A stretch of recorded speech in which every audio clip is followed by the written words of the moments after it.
thank you for joining today, and welcome to our monthly webinar series.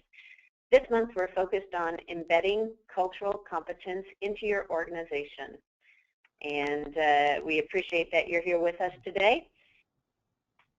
My name is Lynne Putz. I'm the Managing Director for Client Services for TMC, Berlitz Company. And I'm joined today by Ken Belanger, our Managing Director. Hello, Ken. Welcome. Hi, Lynne. Happy to be here today. Good. Glad you're joining us. So a little bit about today's session. We're going to ask you some questions, and we hope that you can stay involved and use the question box on the side panel to ask any questions throughout the entire session. Don't be shy. At any point in time, ask those, and we'll bring those into our discussion.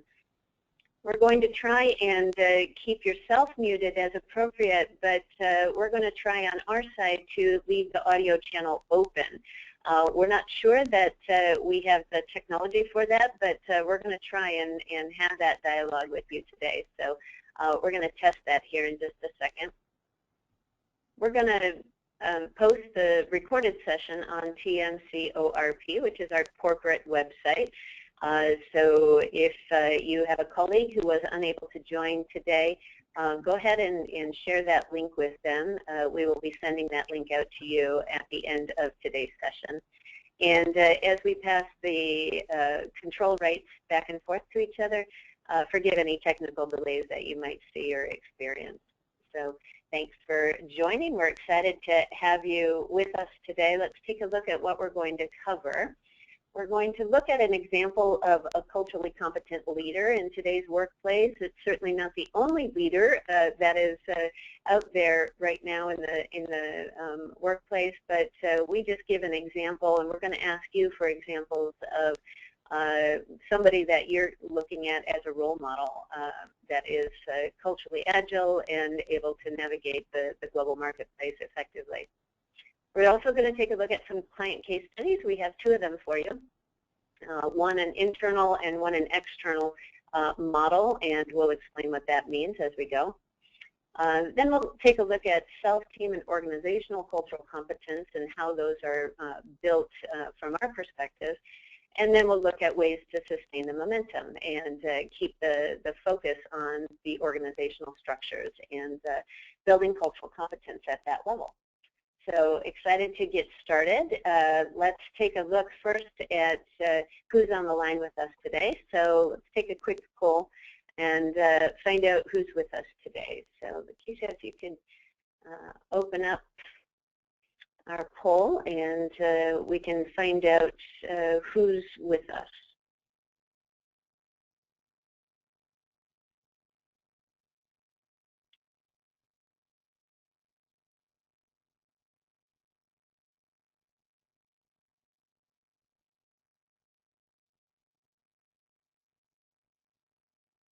Okay, so we're not seeing the poll. It might be because I am manning the slides. So let's take a look at the question box and see if you might be able to add what your role is in your organization, just so we have an idea of who's on the line with us today.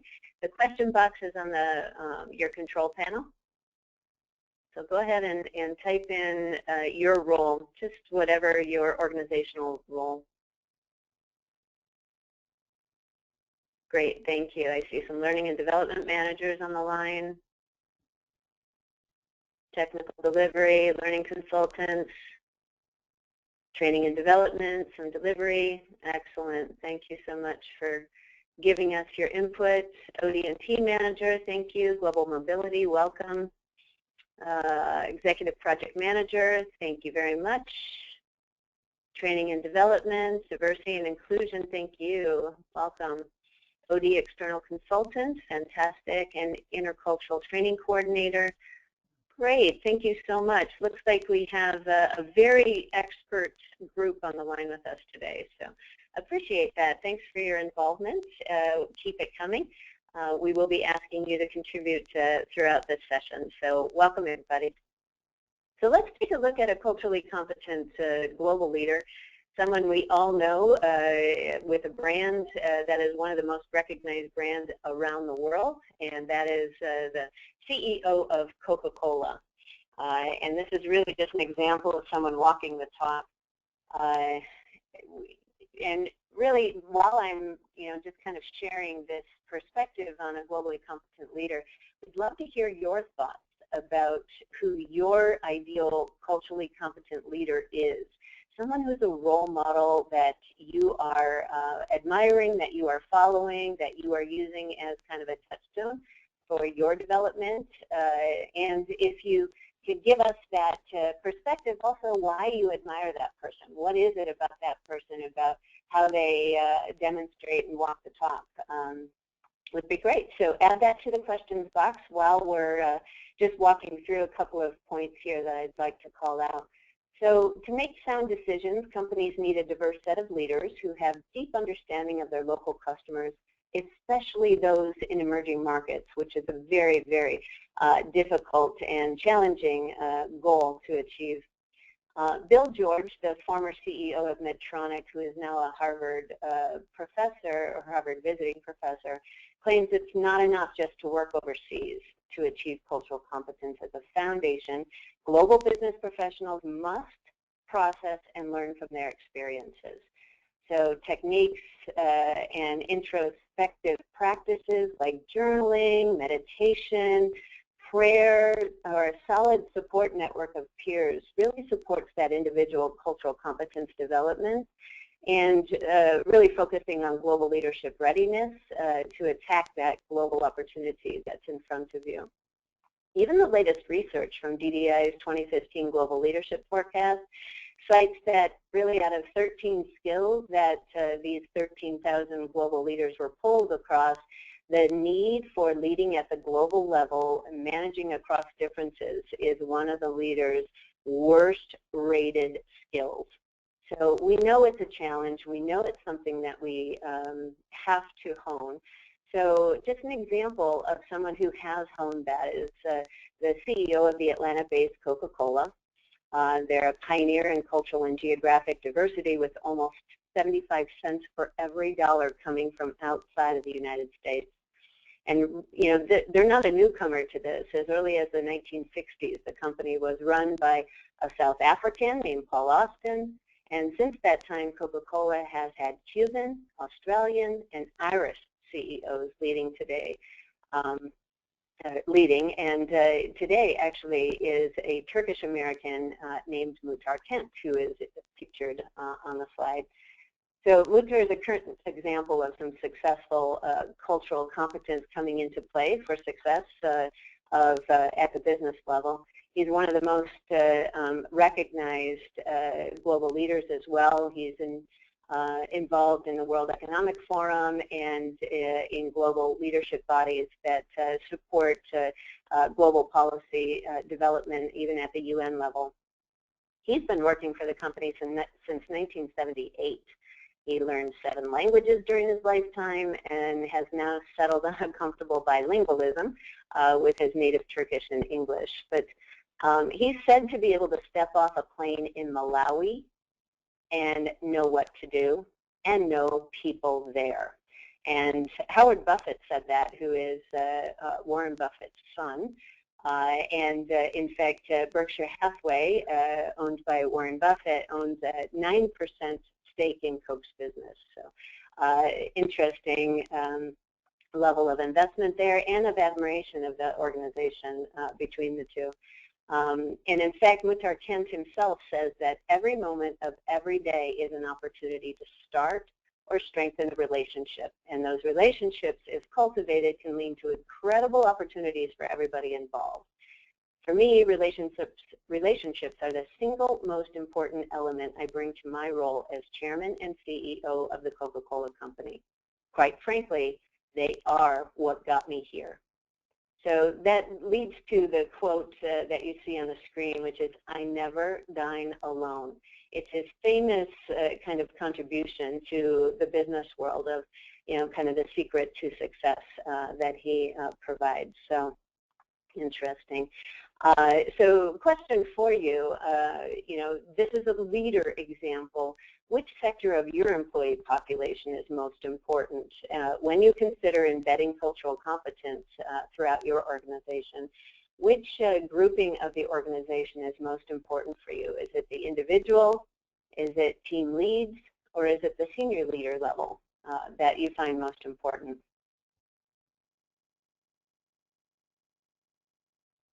Let's take a look. Yeah, okay, so some people are saying individuals. Thank you for that. Yeah, so if you have a chance to contribute, if you raise your hand, we are really happy to take you off mute and hear what you have to say. So it looks like senior leaders was the group that you guys are focused on developing cultural competence for most. So thank you for that. Really appreciate it.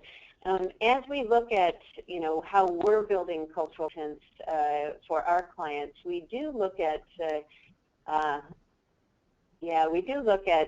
some really interesting perspectives that we bring to our organizations that we work with, which is what we call the strategic performance framework. And the strategic performance framework is really a deliberate opportunity for training professionals and learning professionals to embed cultural competence throughout an organization.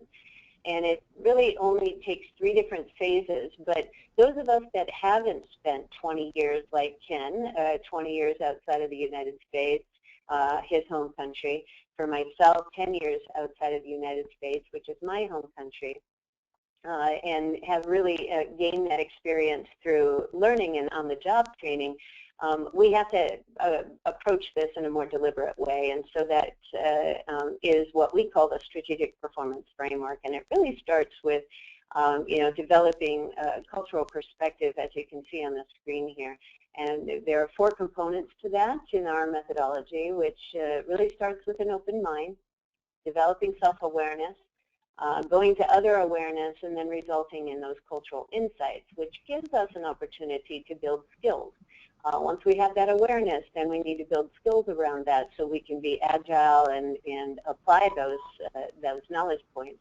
And those would be the 4 key cultural skills from TMC.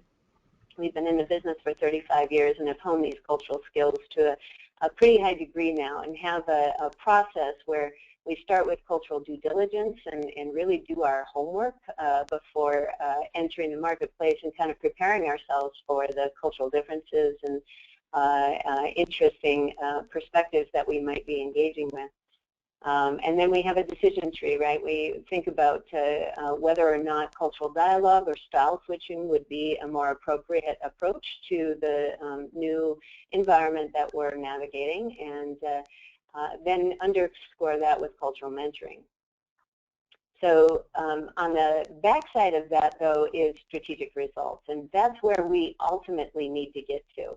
And we're cultural perspective through cultural skills, and then finally into strategic results.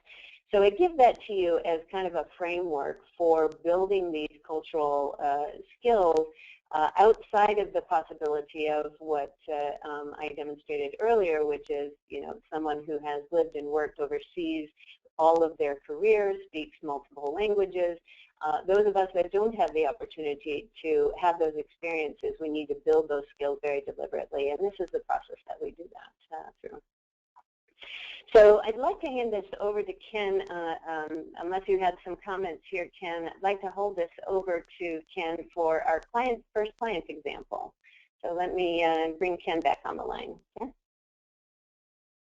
So bringing in a client case study, the strategic performance framework is very important, as Lynn talked about, in terms of looking at, not everybody has the opportunity to spend a lot of time abroad, working outside their home country, learning a lot of different languages, yet their job really entails, and they're responsible for working in project teams across cultures, across different geographies, and working with people from different countries. So it's very important that we have that framework, but in reality, at the end of the day, when work needs to get done, there has to be a conversation of how do we get or achieve our global business results. And at TMC, we have that dialogue and conversations with clients very regularly. What are your strategic business results? What are your global business strategies? And how can we help equip your folks with the skills to be able to get that done? So a client case study that I'd like to bring up is we have a client that's a world leader in healthcare, and they're basically our job working with them was to help them ramp up and upskill their medical products division across multiple geographies to really look at innovation, so maximizing new efforts in their research and development space. On top of that, in R&D, in order to get scalability across the world, they went through a number of acquisitions, acquired a number of companies to help strengthen that scalability of innovation and leverage the diversity around the world to bring new products to market. So that was their strategy, and our job was to help embed or to work with their leaders to embed cultural competence across that division. So what we did is we looked at a systemic delivery of a number of workshops, and it happened to be workshops. It could have been a number of other solutions, but it was a blended solution with culminating in 26 workshops around the world in a calendar year across their R&D teams. So basically, you know, it was the Midwest U.S., there was Germany, Asia, parts of Europe as well. And the workshops delivered were working with each other. So working with the U.S., working with China, Germany working with the U.S., and really bringing real-life conversations in project teams to the table in order to get the job done at the end of the day, and really getting concrete on what types of things do we need to dialogue about to bring these products to market. So things around the doing continuum or cultural orientations around building relationships first versus, you know, in some countries and some organizations are very task-oriented. It's around getting the job done. We show up to the meeting, we have an agenda, and we get things done. In some cultures and in some organizations, it's more relationship-based. It's very interesting in the conversations in the room how simple sometimes it is. It seems like common sense, but when we're working in a multi-million-dollar project and we have things about or topics around building relationships versus getting the job done, and it's not really a versus, it's also and getting the job done. Those conversations are very powerful in the room to be able to have those and focus on the results. So another aspect from in working with this external client is return on investment. And all of us that have worked in and continually work in the learning and development area and also in training, ROI is kind of the holy grail of the industry. How can we track the investment we put in and make sure that it's paying off? And at the end of the day, it is getting the job done. What inputs do we put in there to get the job done? Are we spending $1 million a year to enable and upskill our employees to be able to do this? So in this particular project and with this particular client, ROI is being qualitatively tracked through pre-work questionnaires and quantitative post-workshop evaluations. And at the end of the day, we look at the overall success of the business initiative. So this is ongoing with this client in terms of their R&D outcomes and innovation and product development. But ongoing, we're looking at that ROI tracking, and we've developed a system to be able to do that. Another aspect of working across dispersed teams and working across different geographies is this notion of social distance. And some of you might know this as psychological distance or the lack of connection between colleagues. And a lot of times this can become an effective barrier to teamwork. In fact, there are tons of articles that have been written about this, most recently by the editor of Harvard Business Review, David Champion, wrote an article last month about this. And they talk about this topic of that in order to avoid the dialogue of the deal, one must deliberately create bridges or forums that shrink social distance to effectively navigate this dispersed organizational structure. And when we look at cultural orientations, when we look at things like different dimensions of culture, those are things that that we can talk about. In the language of our COI, we look at the being-doing continuum, and that's an aspect that relationships are important for in the being continuum, where in the doing continuum it's about getting the task done at hand. If you think back to Mukhtar Kent, he says for him it was about building relationships, and that got him to where he was today. So that was his bridge to be able to, as a senior leader, to be able to bridge or create a bridge to minimize that social distance as a senior leader. So that's really important in terms of looking at bridging that gap that can arise with the social distance. When we look at how this would play out in a business setting, as an example of how to initiate open-mindedness and mindfulness, the self and other awareness that's critical to developing cultural perspective. So embedded cultural practitioners, and those are COA practitioners in our methodology, as we have shown throughout examples provided, walk the talk and enable leaders, managers, and individual contributors in the organization to do the same. And as you know, once certified COA practitioners, they have access to program materials like work style preferences, self-reflection, worksheets, and that supports a self-guided understanding and reflection on one's COI results. So TMC's cultural orientations indicator, that is psychometrically validated for enhanced self-awareness. So following that up with the Exploring Cultural Differences worksheet, that allows COA practitioners to productively engage pairs, and again, whether they are in a hierarchical relationship or colleagues working on an important project together, in a sharing discussion regarding cultural preferences and the cultural orientations that may be informing and influencing their working relationship. And again, this is cultural competence at the self and the team level, and practitioners can help bring that out, again, bridging that social distance, working across project teams, looking at using these self-reflection worksheets to bring out that dialogue in terms of bringing that together. So this was, wanted to highlight this external client case study to talk about how they've embedded cultural competence to bring innovation to their organization, and how we've worked with them to deliver that. And also very briefly here at the end, that COA practitioners can help facilitate that, that process by working with teams and working with individuals on self-reflection to help bridge that as well. So with that, I'll hand that back over to Lynne.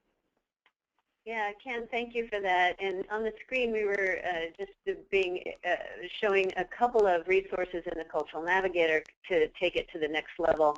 And that is the gap analysis that can be done one-to-one or one-to-many, both in the online Cultural Navigator as well as in the printed report, so that a team could take that offline and take it into one of their quarterly offsite meetings and have some really good strategic discussions around the differences that and the synergies that are present in the team. So Ken, I have a quick question that came in while you were talking. So if I could, let's pause here and answer this question. So Paula asked if the case that we have presented here is an ongoing trainee And if it is beyond one launch during acquisitions, how do they make a workshop or instructor-led training format sustainable? So do you want to address that a little bit about the sustaining effort that's necessary for an ILT approach? Sure. So, as we've been working with them and looking at all the different elements of, using the Cultural Navigator. I mean, for us, the Cultural Navigator and the online learning platform that provides is an excellent example of sustaining the learning, because we can build, and we are building customized ongoing learning paths for that particular client to be able to sustain that learning. The other thing that we've been able to work with that client on is COA practitioners. So certifying COA practitioners is the best way that we find for having internal champions, having coaches, building that internal capability to be able to sustain learning, to have go-to people in the organization, to be able to talk about this, to embed the vocabulary. One of the great central parts of this, and I've been privileged to be able to facilitate a couple of these workshops, is that the vocabulary that is being talked about is embedded geographically worldwide. So whether you're in China, whether you're in Germany, whether you're in Italy, whether you're part of an acquisition that's being integrated, whether you're in the U.S. headquarters, you're all speaking the same language. And I'll get back to that a little bit later in terms of the different employee segments of individual contributors, team leaders, and senior leaders. If there's a disparity between what each group is saying, or if HR in one part of the organization is saying something different than HR in another part of an organization, or they have different initiatives going on and they're not connecting the dots around their strategy, that can be very challenging. So with this particular client, we've been able to work across a common vocabulary, have COA practitioners across the organization that are supporting internally, that are supporting this initiative, and then using the Cultural Navigator as the asynchronous go-to if they need to look up something just in time, if they need to have information at their fingertips that's really important. So I hope that answered your question in terms of the sustainability. There are a lot of different ways you could do it. Those two, for this particular client, seem to work best for them. Thanks, Ken. Really great answer. And a follow-up question, actually, from the audience. And the question is, how important are functional and corporate cultural differences to this client? And if those are important, how do you integrate those aspects into the learning initiative that you're deploying across the world? It's a great point. And just to give you an example, this particular client, one of their acquisitions was global as well, and one of the acquiree's offices happened to be in the same country as the headquarters, so in the U.S. And it was very interesting that from a corporate cultural standpoint, those people in the U.S. headquarters and the acquiree in that particular in the country felt further apart organizationally, culturally speaking, than the counterparts in Italy and Germany, which I found very fascinating in having those discussions. Just the organizational culture of the acquisition and an integration of the acquisition and how that works. So that's an example of organizational cultures within the same organization. With functional cultures, it came out in a lot of the discussions as well. From you have HR folks in the room, you have scientists, mostly scientists and engineers in the room, and also financial folks that have attended this as well. And you can absolutely see the different functional cultural approaches to solving projects, looking at innovation practices. I mean, for example, in product development, the financial folks are all about the return on the launches, on the investment in the R&D, and then looking at the pre-marketing launches and focusing strictly on the numbers, where the scientists and engineers, this particular client is absolutely all about the absolute best quality product to market. It needs to be 100% or we don't launch it. And that discussion, together with the financial folks from a functional perspective, is a very interesting conversation to have in the room. And when we talk about across geographies where they're launching the different products, absolutely critical as well. So the idea is to come up with a cultural dialogue. So Lynne talked about before employing the cultural skills. You know, cultural dialogue is absolutely critical, and we're able to facilitate that. That's one of the powers of instructor-led facilitation, is in the room you can facilitate that that conversation. Now, I happen to have a background in healthcare, so you know, having that background, it helps, and a number of our facilitators come from that industry. So we're able to have that conversation around the importance of science, the importance of quality. You don't want a drug launched on the market that's not going to work, and then bring that to, you know, it has to be profitable, and the financial aspects of it have to be embedded as well. So integrating those different approaches is critical. So those have been good conversations and good action plans that have come out of that as well. Thanks, Ken.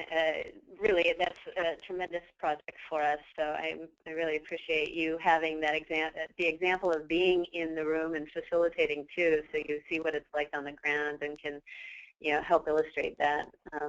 Really great. Thanks. So we have another client example that we want to get to, and this client example is a consumer products powerhouse, a global player in the market. At the organizational level, we've worked with them. It's the world's leading consumer goods company to support organizational change throughout the organization. So interestingly, this client has a build from within culture of leadership development. So we have over 100 embedded cultural champions within this client organization. And this is not something that we just created yesterday. This is not a process that is quick and you know, a very short time frame to deploy. This is a sustained effort, organizational imperative that kind of moves from 1 year to the next and builds on the success 1 year to the next.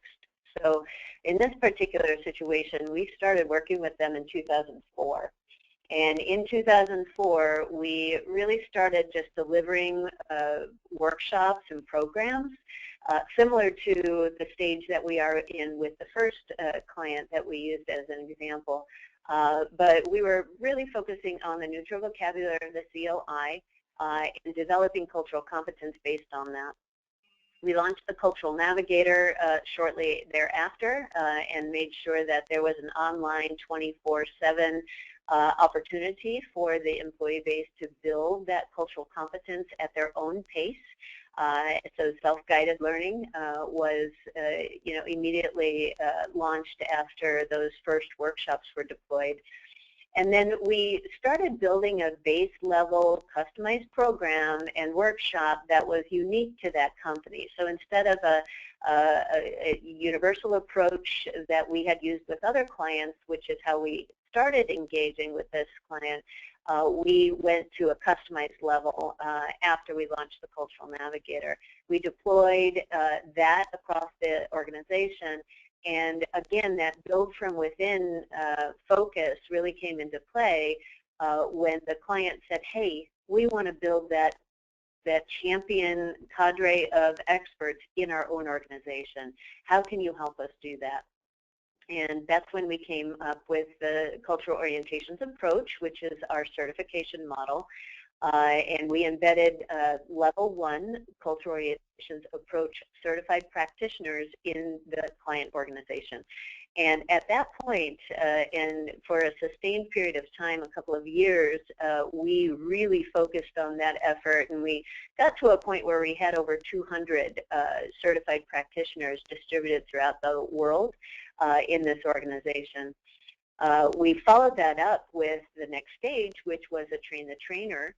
in this base level customized program that we had built, and we helped them, again, build from within by training their own trainers and giving them licensed materials so they can deploy it internally. So at that point, it was fully embedded into their organization.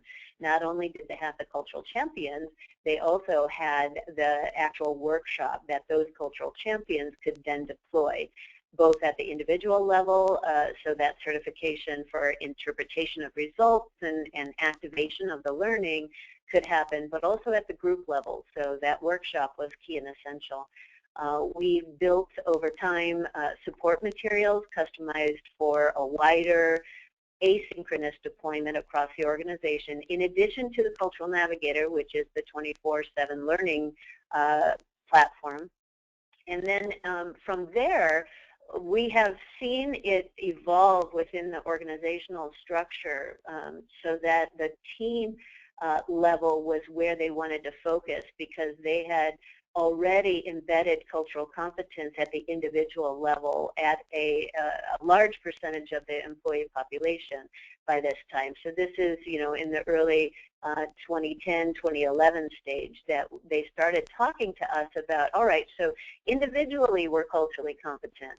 Now, take us to the group level. Help us work with our organizational structures, or what can be seen as teams of teams, to get our teams working more efficiently, more effectively, and more collaboratively together for enhanced performance. So we started designing that customized workshop, this second level workshop that we've customized for them, so that it could be deployed across the organization again. And to arm those facilitators to deliver that, we're moving into certification level 2 in our internal certification process. So the second level certification enables group level work and deep analysis of both gap and aggregate reports, where all of those COI results are brought together for deeper insights and activation of cultural competence at the group level.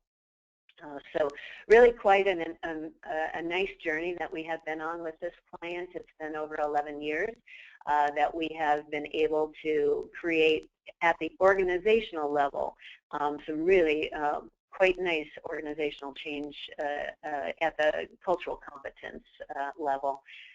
So let me pause there and see if there are any questions around this case, or Ken, if you had any thoughts before I go into specifically how the Cultural Navigator was deployed. But let me just pause and see what thoughts are out there.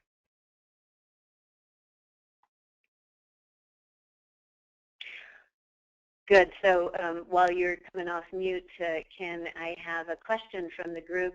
Ellen has asked, what are the customized support materials provided for deployment, and what those might look like? So I can answer that specifically, but you've seen a couple of those examples already. We gave just little snapshots of some of the individual introspection worksheets, and then also a pairs guided worksheet where two people can sit down side by side and say, let's pull out our COI results and let's talk about the meaning of these COI results to us as we're working together.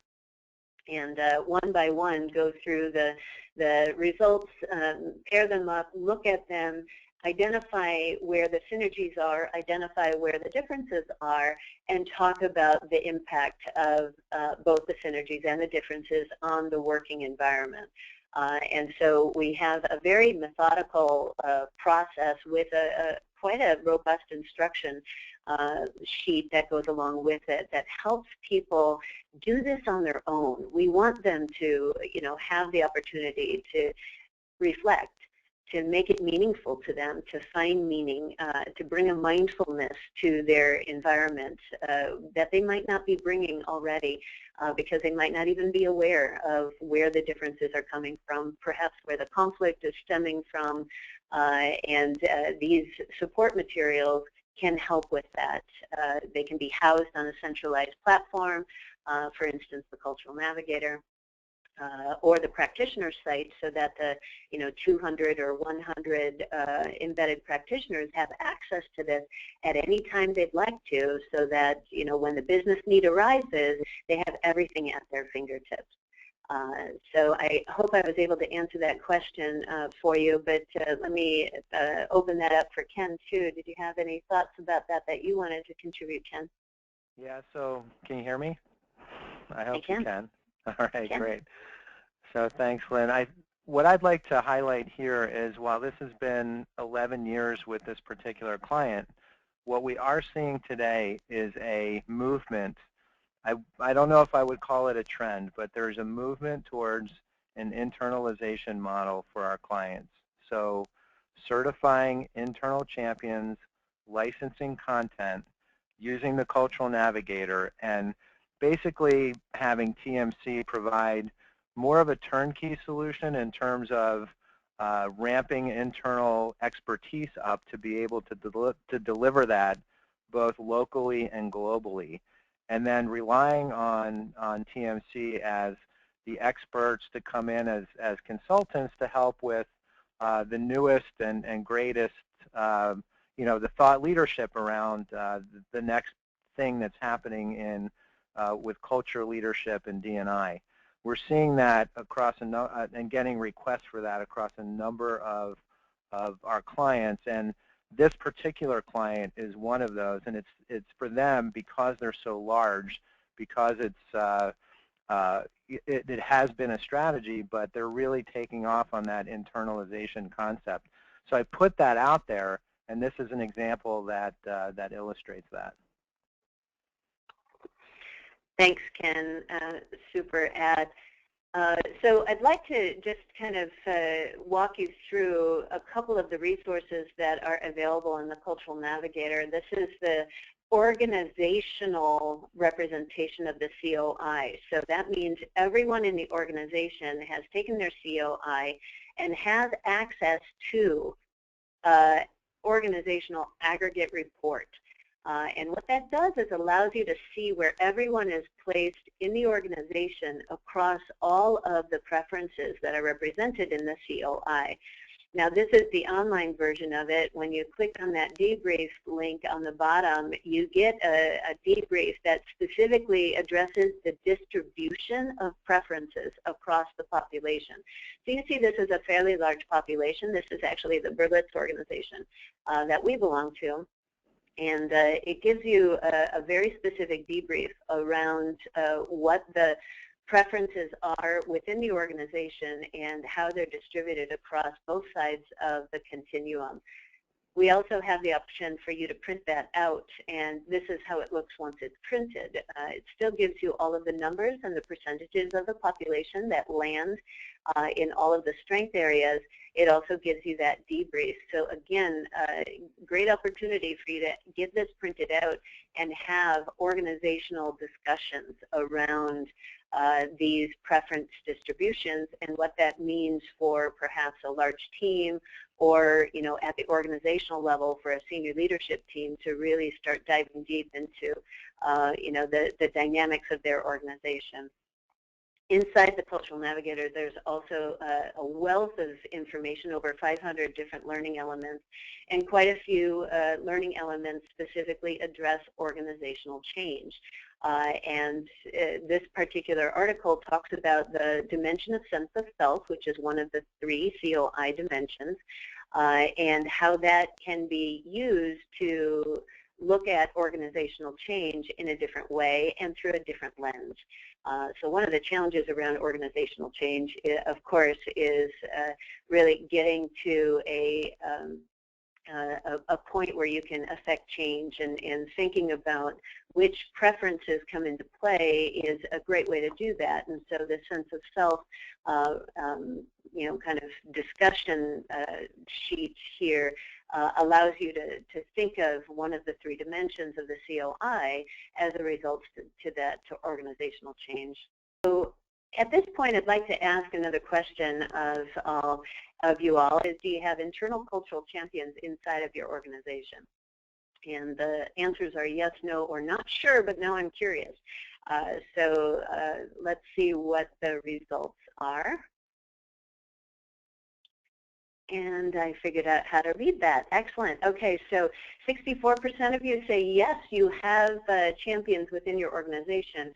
So that's really great. I'm really excited about that. 29% of you say no. And 7 say not sure, but now I'm curious, which is exactly what we were hoping for. If you did say no, really excited to hear that you're curious about that, and perhaps you can take that back to your organization as an initiative and something that's meaningful, and that hopefully can provide some benefit to the org. So last, I would like to just look at the different sectors of the employee population and how we have messaged and how we have addressed them. So Ken, I'd like you to just pitch in on this and talk about this from your perspective with the client work that you have been doing. Ken?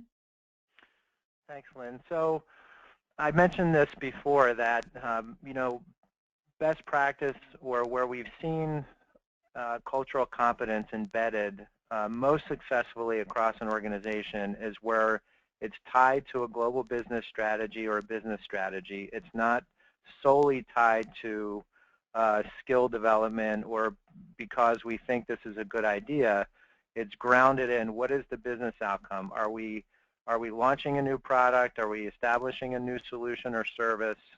Are we going through cost optimization? Is that a strategy for our organization to grow the business? Or, you know, at the end of the day, you know, are we going through an M&A process, merger and acquisition process to grow our business? Some sort of business initiative, having your cultural competency development and skill development tied to that is absolutely critical, and to be able to articulate that very clearly. We are building a factory in X country, therefore we need to have the skills of the project team ramped up and skilled to be able to pull this off. If that cannot be articulated clearly for the people involved, we find that that it takes a longer time and a lot of different intersections and decision points to make that work. It does work, but it takes more time to figure that out. But clearly articulating that, because all 3 segments of an employee population work on those particular elements and work on those business strategies. So at the individual contributor level, you know, the people there would be, you know, working on a diverse team or looking at how they could work on their cross-functional relationships. So engagements where we would get involved, or where other companies would get involved in that skill development, would be around those topics. How do you work on a diverse team? In your individual development plan, do you have an opportunity to do that? Are you going to you know, work in this particular project that is important to the company for, you know, the next 1 to 3 years? So we see that that there are different ways to engage individual contributors to improve their cultural agility. For team leaders, you know, they are, and research is showing this, team leaders and teams are the glue that hold everything together these days. It's all about collaboration. It is all about teamwork. And the team leader's ability to bring that team together to function really well is paramount. And I might add, just I think some of you on the line may be our COA practitioners, are involved in the COI very heavily. Please know that the COA is tied to Tuckman's model in terms of team development and, you know, the forming, norming, storming, and performing model. So we have linkages to that framework, as well as to the you know, the COI itself. But we link those many times in our team leader engagements, and when we run aggregate reports and we debrief teams, and our COA champions, internal COA champions, are able to do that as well. So, you know, topics like virtual teamwork are important. In this, also in this particular group, you'll have the rising stars, or the those that are in succession plans that tend to be put in these very important projects that are executing a new strategy.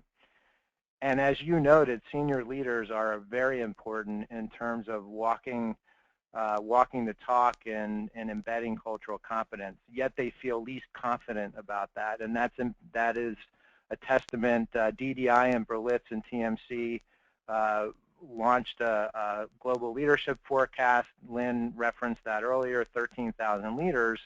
And what we found is leading and managing across cultures is the skill they themselves rate themselves worst in. So there's definite opportunities here to engage leaders in on-the-job activities. I mean, let's remember, training's one thing, on-the-job and coaching is another thing. So if we can engage leaders in developing their cultural skills on the job, that is the most effective. And that's where, and we've talked about this before in TMC's methodology around the 70-20-10, 70% on the job, 20% coaching, 10% from an organized or formal learning event.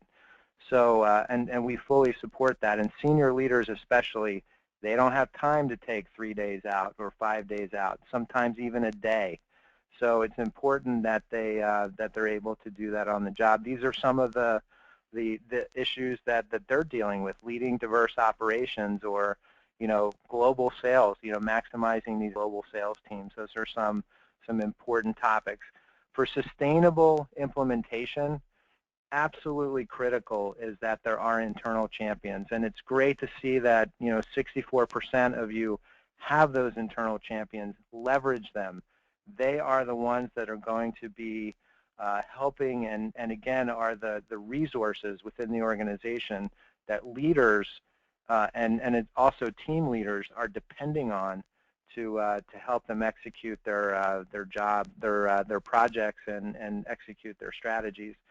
And having resources available on the job for these three groups is also really important. So it could be an online platform like the Cultural Navigator. You might have some other internal tools and toolkits and things that you have on your intranet that are important for them to be able to reference before they go into these important projects or meetings or launches.